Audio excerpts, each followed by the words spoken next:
babaunin ko sa Hong Kong.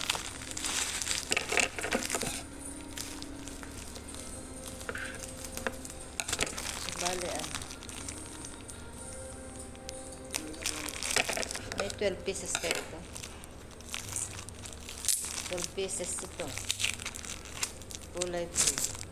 May kulay pink, may kulay green. Pero hindi ako makapili ng assorted. Kasi 12 lang to. Kailangan diretsuhan, talaga 1 dozen kailangan.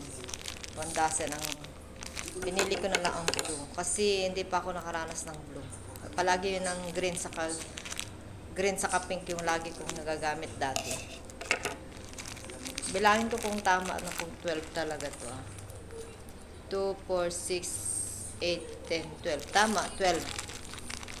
12 nga. Gamitin ko to. Hindi ko na ito bubuksan kasi ilalagay ko man sa sa box ko, sa bag ko, sa maleta ko. Dadalhin ko sa Hong Kong, sa abroad. Para hindi na ako problema bibili doon hanggat makalabas ako at magkasahod. Kasi wala akong pambili na pag nandun na ako. Kaya kinumpleto ko na. May mga 10 pieces na ganito din yung binili ko dyan sa hypermarket na nakapak na kopi ko blanca pang kape ko. Tapos juice na 4 na piraso na juice, iba't ibang flavor. Tapos isang biskwit, saka may lollipop pa. Candy sana kaso mahal yung candy. Mura yung lollipop. Parang piso isa.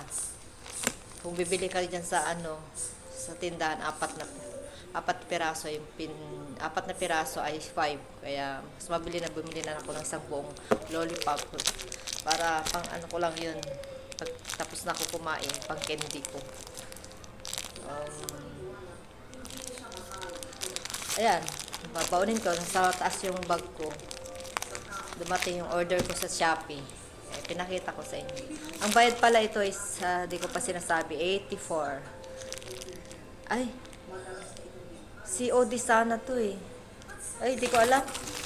Yung COD o babayaran ko. Ba't hindi niya ako siningil? Ay, babalik naman na yun. Kasi madalas ako nag-Gcash. Ewan ko lang. Makabalikan din niya ako yun. Try ko tignan dyan sa sa Shopee ko kung Gcash ko binayaran yun o cash on delivery. Hindi naman ako siningil, hindi ko rin naalala. Pero babalik yun, babayaran ko naman eh. Dati ko namang yun eh, taga-deliver dito. Bale, 2 sila lagi dito. Baka mamaya, nakatok na yun. 84 to 84. Nag-message siya sana ng umaga eh. Ngayon lang siya dumating kasi bilisan mo kasi paalis ako alas 4. Mamamalengke. Yun, so bye-bye na guys.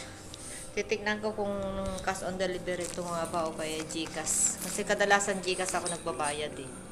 Minsan hindi tinatanggap ang Gcash, walang makita ng Gcash doon. Pero karamihan nag-Gcash ako, binabayaran ko na agad. Para kung sakali alalabas ako, pwede niyang iiwan lang dyan sa pintuan o kaya sa guard, kahit sa bahay sa amin. Pag nagpapa-send ako ng mga in-order ko para sa mga anak ko, katulad yung Colgate yung isang araw. Bye bye, thank you.